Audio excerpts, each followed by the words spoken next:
Another fabulous introduction from my friend Valerie Gordon. I am so grateful for this opportunity to chat with my friend Lisa Lackey, who I met through LinkedIn and through Valerie Gordon.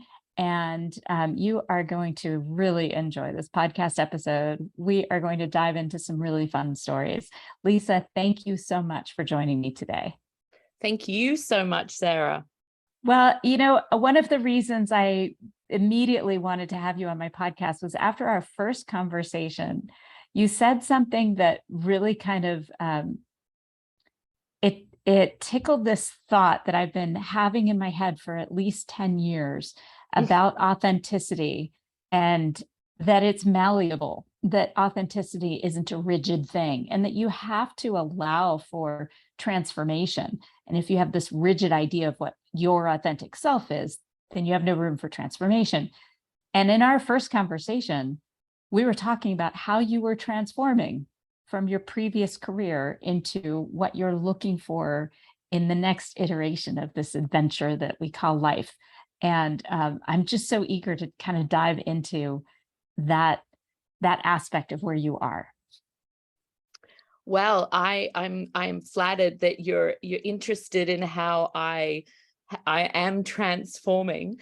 I think, as women, it's so much harder sometimes to allow ourselves to make these transformations because we are so set in what society has always expected from us. And I'm happy to say that obviously that is changing as I don't know about lately. I feel like we're going backwards, hurtling backwards to a different time, even before I was born. But that's a whole nother podcast, I'm sure. But yeah, I completely agree with you about authenticity. And I happened to listen to your podcast about that specifically. I remember reading an article in The Atlantic, which I think Michelle Obama repeated very recently, about not being able to have it all at once. And as women, I think that really helped me to understand what was going to be in store for me as time went on, as I could have it all. I just couldn't have it at the same time. And so it's been very hard for me to be authentic, if you will, when I feel very restrained and unable to move and unable to move on with what I want to be doing based on the fact that I'm a single mother with 2 children. I don't think enough of us talk about that, about the fact that we can't be it all at the same time, or we're going to do everything part way. Yes. And it's interesting to me because I think you can have a career and have kids at the same time. Mm-hmm. The question is, what is the priority, and who is going to help support you if you want to do both at the same time? I think to a certain extent we can, but we have to have the support of the employer and our team and the partner that's supposed to be helping us raise the children, or whatever that means. And I mean that because I've heard some horror stories in recent years. But yeah, I don't know. It's hard to think about. But that said, I do see some real potential for transformation now in this current time for women to be able to take on the priorities that they want to take on in a way that I don't think we had access to 30 years ago or 20 years ago. Yeah, I think I agree with you. I think the pandemic really shone a light on, although women were the ones that had to leave the workforce in droves. I mean, we literally went backwards. So as great as the pandemic was in terms of that silver lining where we all got to, reimagine what our careers were looking like, and be able to stay at home, we also lost a lot. And we lost that progress that we'd been making, where we were able to be at the office and we were fighting for childcare and we were fighting for, rights and all that kind of stuff. And I think that all changed. And I think, again, we're only looking at the people that were lucky enough to be able to stay at home and work from home. Mm-hmm. There was, millions of women that couldn't do that were in direct service in some way, in the service industry or whatever it might be, that that wasn't an option. They didn't get to come home to a shiny rose-colored MacBook and just open it up and start their day. Right. There was, so and I mean, for me, I primarily left what I was doing. I left a successful career because I realized that most of it was the ability to be able to take off and work on location. And I was very clear about the fact that as a mother, this was even before my divorce, as a mother, I didn't want to do that. I don't begrudge anybody who does that, because I'm sure it must be quite fun to have your kids on set with you. But I'm one of those women that I really wanted to not raise my children the way I wanted to, just correct the mistakes that were made with me. And I was so adamant that I was there with them every single minute. And then if you throw divorce into that, which I wasn't expecting, it's not what I signed up for. All of a sudden, I'm a single parent having my children 70% of the time. And that was not an option. I mean, literally not an option. There was no way that I was going to be able to do that, regardless of whether I had money or not. It just wasn't feasible. So all of a sudden, I was mourning the only career that I'd ever known.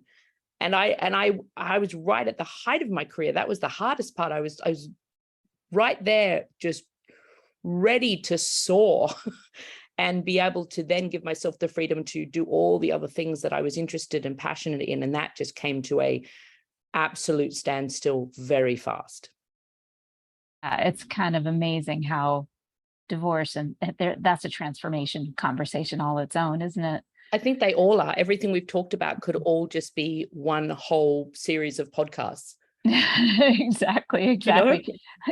Well, let's back up a little bit. I love where this is going, and we can dive in a little deeper, but I would like to start with my traditional question, which is, sharing something about yourself that most people don't know about, something that's not on your LinkedIn profile, your bio, or maybe the IMDb database. Right. But I would love to hear what you have in mind for that, to answer that question.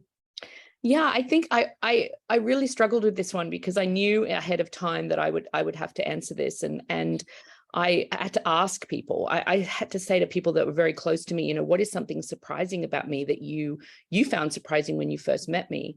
And they were like, well, I think the general consensus was that I was always a little bit embarrassed about what I did as a profession, and that I was very reluctant to talk about it. And that always seems strange to people, because I think I've learned as time has gone on that being an actor and being successful and that being the only work that you have to do apparently is quite is something that a lot of people would like to do, especially in Los Angeles. And that's why people come here. So when people would ask me what I did, I wasn't sort of very quick to tell them what I did. I sometimes made it up, which was a problem sometimes, because I would actually inevitably be talking to somebody who was in that profession that I had made up. And I realized I couldn't sustain the lie any longer because it was just embarrassing.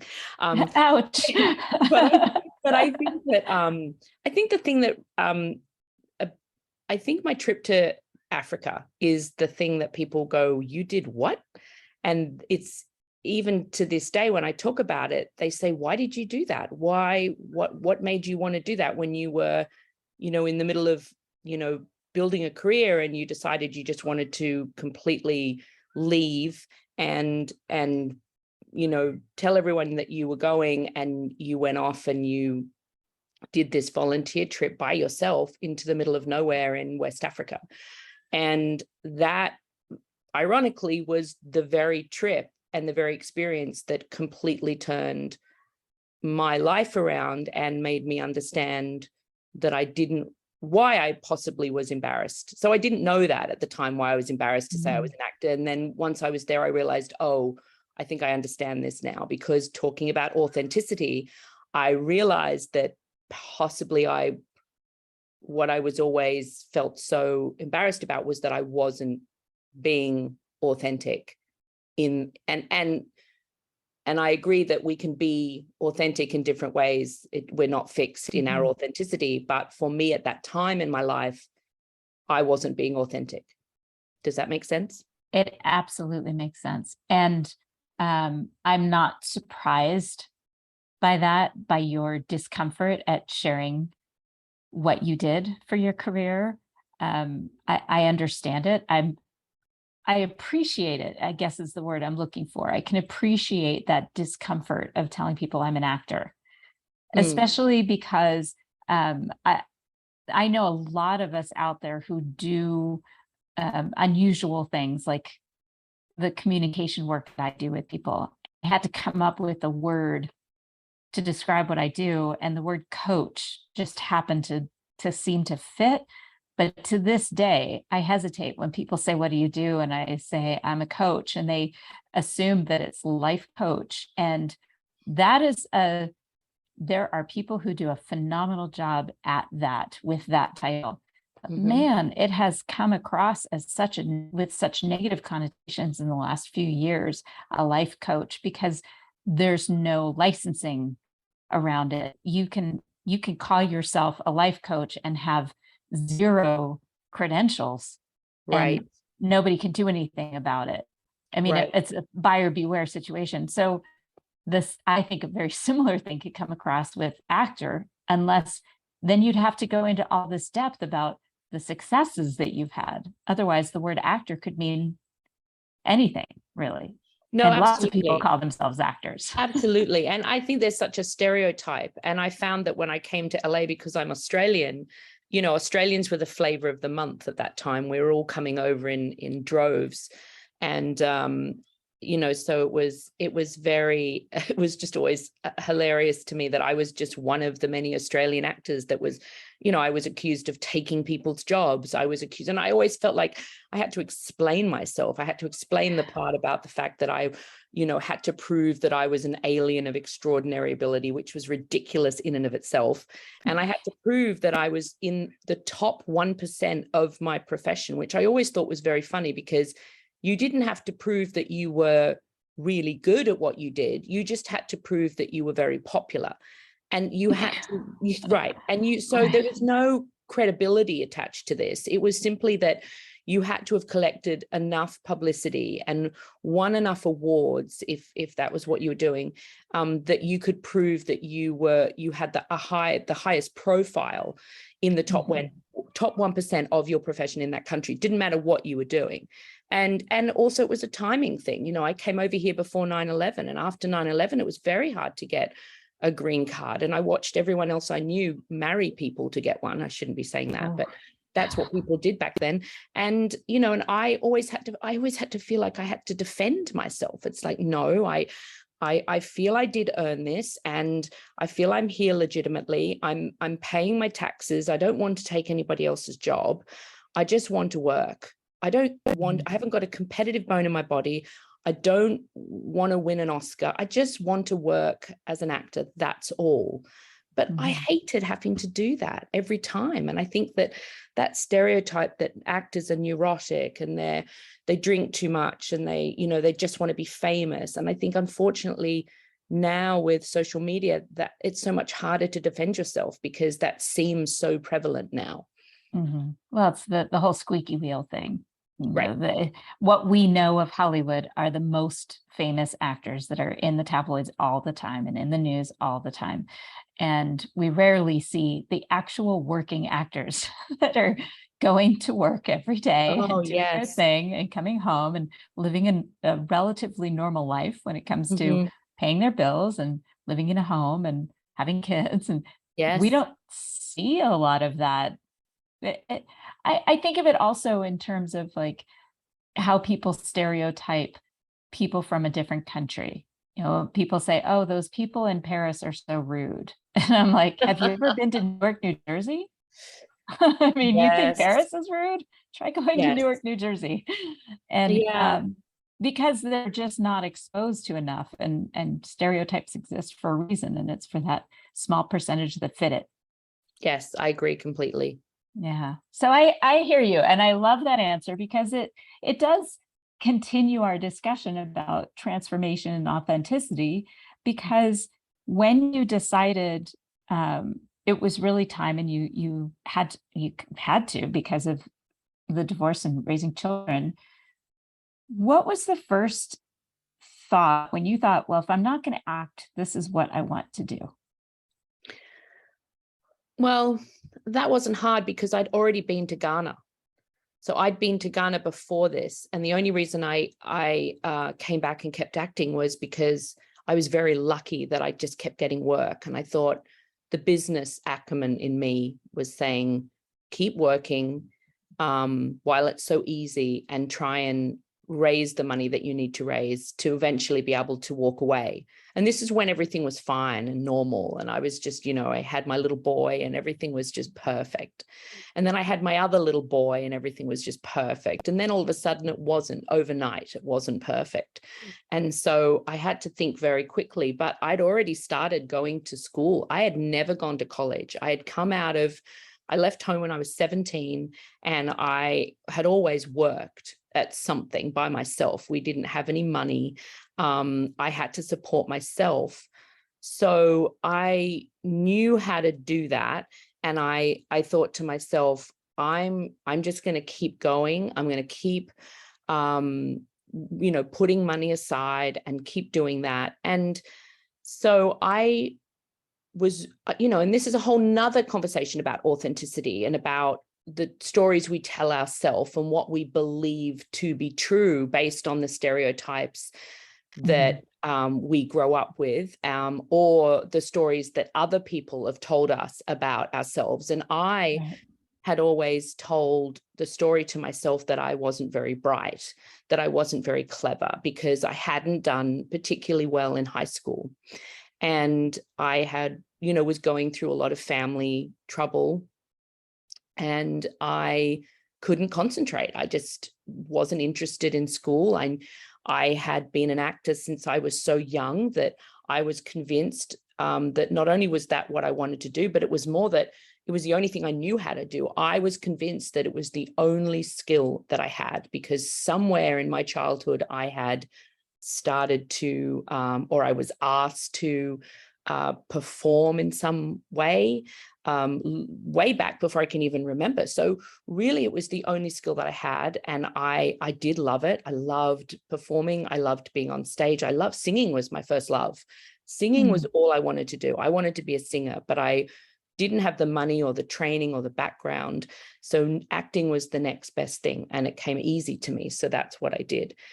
But I always, I had my family had gone through some trouble with child services when my brother and I were younger.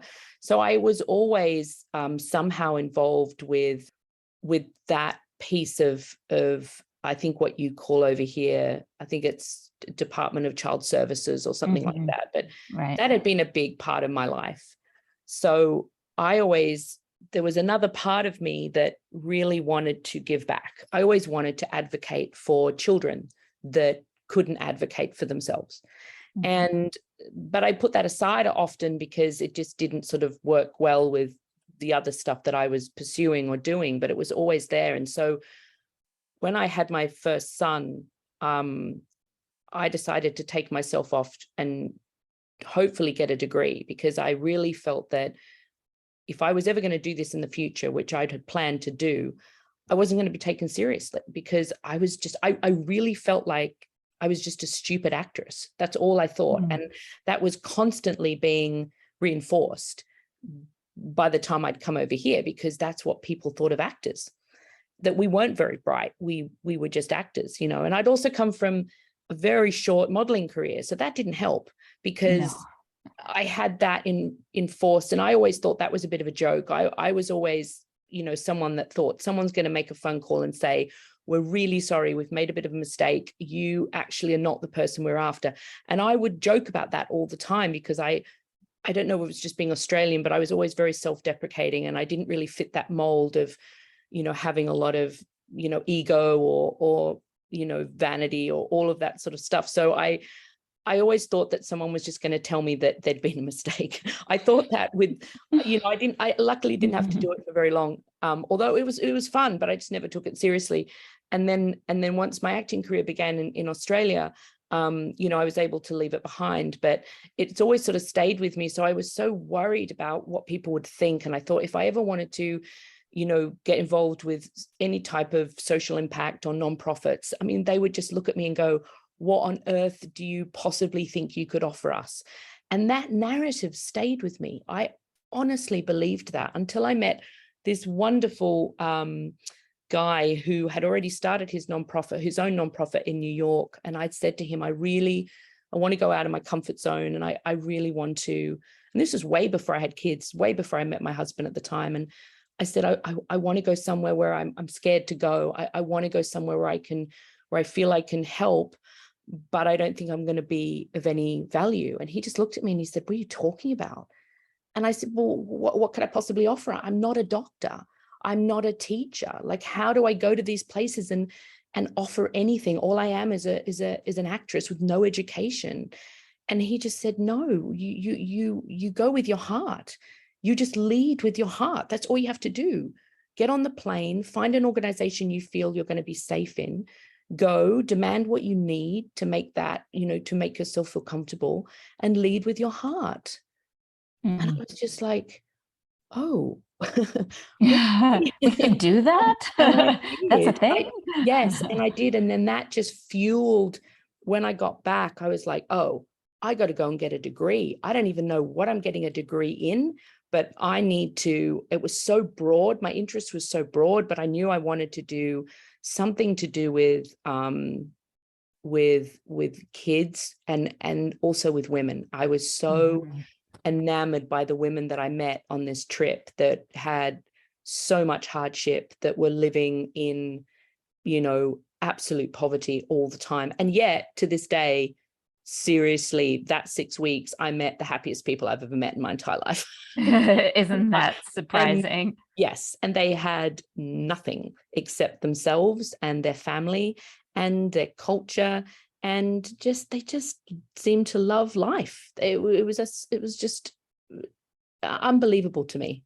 And when I got back, the last thing I could do was honestly consider carrying on in a career that, in my mind, wasn't giving back, and I wasn't helping anybody. And that just really hurt my heart, because I really felt that in order to be authentic in that way, that after I had my son, I thought, I've got to have something to stand for. I always have this very strange thing where I think about, if something happened to me and I was to die, what would I leave behind? And what would I stand for? And what would my kids say about me at my celebration, I call it, because I don't want to have a funeral. And I've often asked them this as they've gotten older, what would you say? And they've always said something ridiculously funny, which is something I wouldn't want anyone to say out loud at my celebration. But, I think it's really important. I don't think we do that enough. I don't think we stop, and I don't think we take stock of what it is we really want to stand for, because I think we're so busy in life. And that's why I think second chances are so wonderful, that ability to be able to transform your life and transform how you see yourself, because we're constantly telling ourselves stories that aren't true. Second, third, fourth, fifth chances. I mean, Right. I can't even tell you how many times I've remade myself as a result of seeing something that was inspiring to me, or having an opportunity like what you had to open my eyes to another possibility that I could experiment with and explore. And there are a couple of things that popped into my head as you were telling the story. The first was thinking about this man who said, just lead with your heart. That's what you do. And that's what we do as humans. And when it's time, you'll know. And it seems to me that even though you saw yourself, and maybe continue to see yourself, as just an actor, there are a lot of people that get inspired by the role that you're playing. I don't want to talk about people who are inspired to become actors, because as much as I think that's a valuable career, I think what you're looking at is, I keep coming back to the role that you had when you were in Vancouver that inspired you to get the particular degree you have. Because maybe you were inspired yourself, and maybe you inspired other, particularly young women, to look at a career in that advocacy as an attorney, as a paralegal, as somebody who advocated for women and girls. And so I would just love to make sure that's clear to you in this moment, that that is something I feel very strongly about, that you inspired people in your roles to do things like the Aaron Brockovich movie definitely inspired, I would hope, hundreds of thousands of people to do something a little differently, to advocate for people who didn't have voices, and to be in places where they may not, and I'm air quoting, belong. Oh, yeah. And I really I don't want to seem like I'm begrudging the whole, acting business and people that go on to be wonderful actors, because I really believe, I'd like to believe that especially women today and women before me, they gravitate towards the roles that they actually know are going to be impactful. I mean, we'd all be lying if we didn't admit that that's when we feel the best about what we're doing. I mean, at the end of the day, we're just storytellers. I, for some reason, felt comfortable pretending to be other people. And I realized along the way that when I was the best at what I was doing and the most convincing was when I really believed in the roles that I was playing. Now, some people would say, well, you obviously weren't a true actress, because if you were a true actress, you would be able to make every single role that you were doing believable. And there's a famous sort of saying, oh, well, she's just, or he's just playing himself. Well, sometimes when you are playing yourself, you don't even know you're playing yourself. You can, be cast in a role, and all of a sudden you're realizing that this is coming so insanely naturally, when yet you have no clue how to do any of this, but for some reason it's working. And I think there's something in that. I think that the best performances that one, that someone may love, that's what they're all about. They're all about you tapping into something for somebody else. And for me, the role I was playing in Vancouver, had an interesting story behind it, because I had given myself a 5-year goal.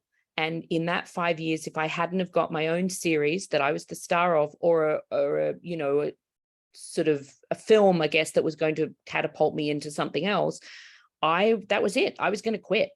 And I had already thought that round about 40, I might quit anyway and try and do something else. But I got that series right at the end of that 5th year. And I was kind of thinking to myself, oh, I kind of hope I don't really, because then I would give me the excuse to, and I got this job and it was the best job I ever did. And at the end of it, I really felt like I could walk away. I didn't walk away because I was lucky that I just kept working. But, this was early on. And I hadn't met my husband or had my family yet. But it really made me realize that I worked very hard on that job. I worked every day, and it was the hardest work I've ever done in terms of just exhausting and not having a life. But it was the most rewarding, because in every single episode, I would find somebody who needed advocating for, and I would go in and I would help the underdog. And along with a huge, big, law firm, we would solve the problem. And I realized very quickly that, and this was in the middle of also understanding my political aspirations. And I mean, I would leave sometimes on a break and I would go to New York and I would march. It was when, after 9/11, when, the US was about to invade Iraq, I was very much against that. I think if you ask people on that show now, they would say that I forced them into watching videos, Noam Chomsky videos about, why it wasn't a surprise that we were invaded and all, and they just didn't want to have anything to do with it.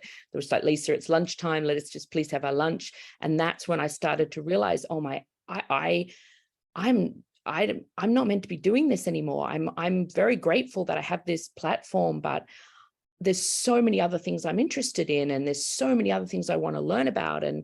And so for me, it was very affirming that I can try and do this. I want to try and do this for real. Mm-hmm.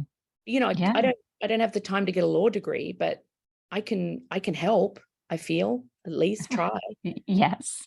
Well, you did get a degree and you got a couple of certificates along the way as well. So it wasn't just the 4-year degree, which is impressive on its own, especially later in life. I know my mom went back for her degree in nursing when she was almost 40 and graduated summa cum laude as a nurse, Wow. 4-year Yeah. degree, Yeah. with 3 teenagers at home. Right. So yeah, not an easy thing. And when I think about when I've interviewed people for jobs, when I was working at other organizations and had to be on interview committees, one of the things I would ask is, can you share an accomplishment with us, something that you felt you worked really hard to get, and tell us about that accomplishment. And one guy said, I went back to school when I was 32 and we had 2 little toddlers at home, and my wife was very supportive, and I was working full time, and I went back to school for a 2-year degree in computer science, and it was the hardest 2 years. And my family, outside of my wife and kids, obviously kids couldn't support him because they were toddlers, but he said my family, my parents, my brother, and my cousin, none of them were supportive. They kept wondering why I was doing what I was doing. He Right. said, but I worked really hard and I graduated with honors with Wow. that 2-year degree. And he said, and I feel really good about that accomplishment because it took a lot of managing my time, very late nights. I still spent time with my kids. I still got to put them to bed at night when I wasn't studying. Mm-hmm. And the way that he told that story, all I could think was, I want this guy on my team. I Right. don't even care what role he's going to play, but Right. somebody who works that hard to get what he wants and is that resilient and persistent in it. Why would you not hire this person? It's true. I hope you did. Did you? We did, but not in the role that he had applied for. That's even better. He wasn't right for that role. And I Right. mentioned that at the committee. And then I said, but this other role that we're interviewing for next week would be perfect. And they all agreed. And we asked him to reapply because it was a government agency and it was the whole thing, but we did end up hiring him. And so when I heard your story, that was something that I found really inspiring. And I would like to hear the story of when you graduated, that sense of accomplishment. I'll back up a little bit because this is kind of a hard one. I'm asking for a very specific moment. And the reason I'm asking for this is that when I did my MBA, it was with a 4th grader and a 6th grader at home. I was working full time and I did it all online. And it was really, really hard year. I crammed in all of my credits in 2 semesters with Western Governors University. It was really flipping hard. Yeah. And when I finished and got the final grade and knew I could apply to graduate, I was so filled with relief that I had no room for happiness. Mm-hmm. I was just so overwhelmed with relief that I was done.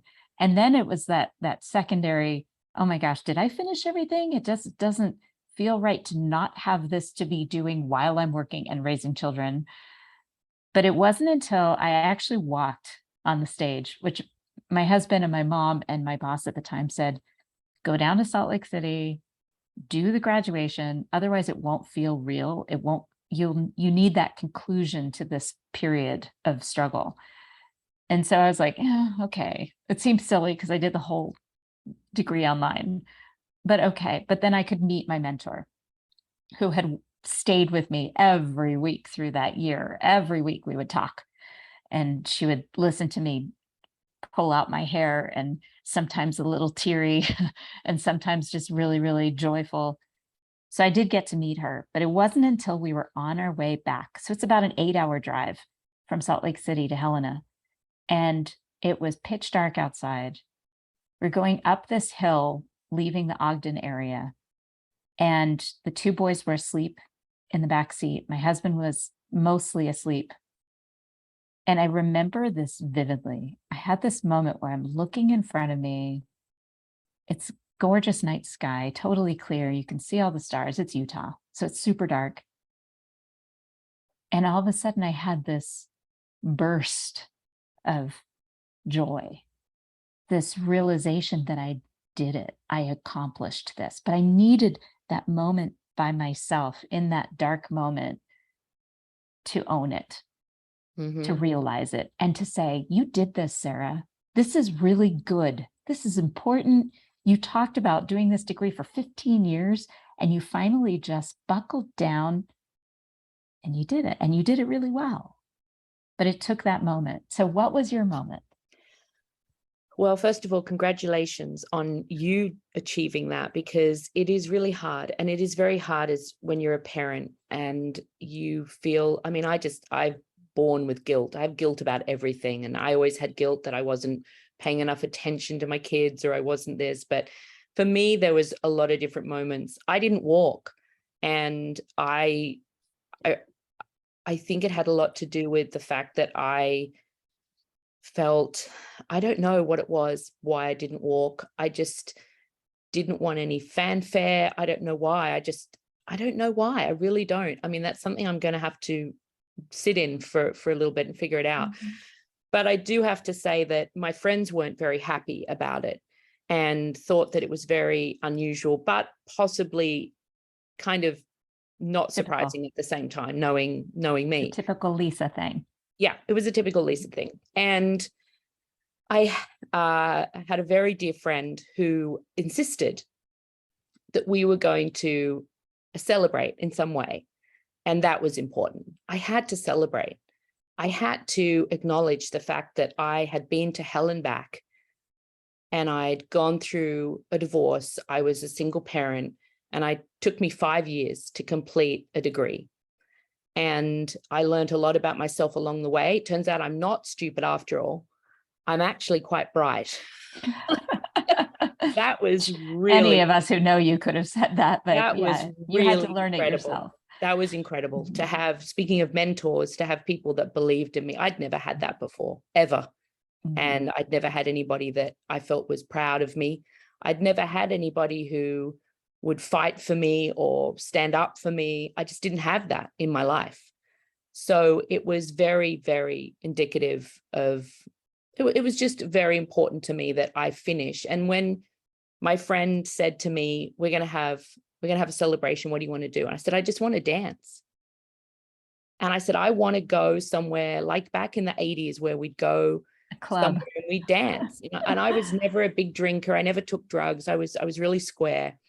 I said, I just want to dance. I want to find a space where I can play 80s music and just dance all night. I mean, I'll provide alcohol for people if they want it, but I just want to dance. She was like, let's do it. And then of course I sort of lost the idea a little bit. She's like, no, we're going to do it. And my friend at the time was sick, and she didn't really want a lot of people to know that she was sick. We knew, but she wasn't being completely honest with us because she didn't want to worry us. And she planned this party for me, and it was absolutely everything I could have ever hoped for. She organized all of it. And then during the pandemic, we lost her. So sorry. That's okay. So that was me walking. That was me having her put on this party because she felt that I deserved it. I didn't think I did, but she did. And that was my graduation story. I danced for hours until I couldn't move my legs anymore. And cleaning up was hard because my legs were stiff, and it was just a beautiful night with people that I loved and people that knew me and supported me, and 80s music. I mean, it doesn't get better than that, really. Yeah, we're just, for our listeners, we're roughly the same age. We came of age in the 80s with Duran Duran and David Bowie, and yeah. It was a good time. So I'm tearing up too. Sorry. Partly, don't apologize. Don't ever apologize for that. There are two reasons that was so powerful a story for me. One is that you talked about legacy. What are you leaving behind? What will people say? And every person at that party believed in your legacy, in doing whatever you're going to do next. not what you had accomplished in the past, but knowing that you had a hero's journey ahead of you. That's big. It's really big. And then the other part of that was that whole idea that she knew, what was her name? Danella. We're going to say her name a few times. Danella knew that you deserved something that you didn't believe you deserved. And so many times in our lives, it takes somebody else to see our magic and to see us for the gifts that we bring.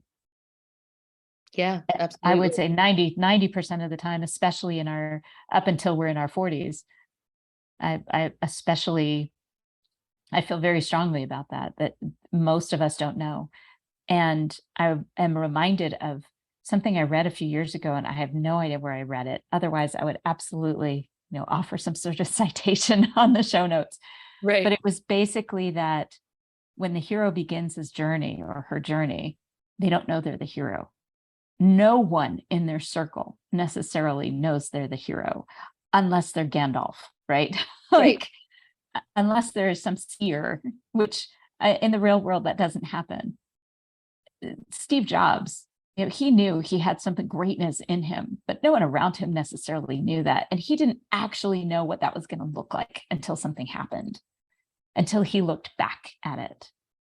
And all those little steps along the way, Danella knew that celebration was a critical part of your journey. Yeah. And will be forever grateful to her and to all the other people. And they were women. They were women that understood, that had either been through something similar and I don't know what I would have done without, to this day, those women, and I can count them on my hand, and men too. But, I think that I came to that group a very different person to who I am now. And I've been through a very, very different experiences. And I think for me, it also to have my boys there at the beginning. And, I think I had in my mind some romantic idea of me graduating and walking and them being there. But I think this was my version of that kind of being with people because I couldn't have brought them all with me. That was the thing. No. So this way I got to be with them, Absolutely. Yeah. Yeah. And that's a critical piece of your celebration. And if we don't have somebody externally saying, you need to celebrate this, so many times we just keep on going to the next goal. And that's part of what my cousin, Andrew Balick, who's a psychoanalyst out in the UK, who lives in London, he said that's part of imposter syndrome, is that when we don't celebrate those things that we need to celebrate, because we're always looking at the next goal. And part of that means that we are very consistently out of our comfort zone, because we're always going for the next thing where we're going to be a little uncomfortable until we figure it out. And that puts us in that mode of not being the expert and wondering what anybody else sees in us. Yeah, I couldn't agree more. I mean, the whole imposter syndrome thing, I didn't even know was a thing until I heard it on the radio. I was like, oh my God, that's me. Well, I highly recommend, Melissa Hughes has a TEDx on the topic, and she did a fabulous job. She talks about the neuroscience behind it. And then if you want to follow my cousin Aaron, he does it originally, all these really cool psychoanalysis, or the themes and topics and words and navigation of that field on TikTok. But he also then will post it into Instagram and sometimes Facebook, but he's fabulously brilliant. So highly recommend that. So let's come full circle. Yeah. When you think about what you want to do next, like how you want to spend your days, what does that look like? And it can include things that you've done in the past that really brought you great satisfaction, but also maybe something you haven't done yet that just really, when you think about it, lights you up. I really like the conversation around rethinking the way we look at really big pictures. What I've learned about myself over the last few years is that I'm a generalist. I'm a big picture person. And my big picture that I've always been really, really interested in, and definitely since I've come to Los Angeles and come to the United States, I've been here 25 years now. I've actually been here longer than I lived in Australia, which is very strange because that's really messing with my identity and who I am. No kidding. And the big picture for me, what I seem to get very excited about and have done now for quite some time, is the idea of rethinking the way we look at poverty as a whole, as a big picture. And for me, the specifics in that, because obviously that's a very big picture to look at. But I look at women and I look at my own journey and I look at how lucky I've been, because I've had opportunities to really learn along the way about how to support myself and how to take care of myself. And I see a lot of women who just really need that support and that empowerment. And what happens when you give women an opportunity to garner their own power through, whether it be economical, whether it be social, whatever it might be. And that's what's really interesting to me, is that we can rethink the way the Western world answers to the needs of the rest of the world through women. And I think that it's obviously not a new idea because it's been happening for a really long time, but it's the kind of bandwagon I really want to get on. And I really want to concentrate on how we can better prepare women economically, how we can, I'm a really big fan of organizations like Kiva.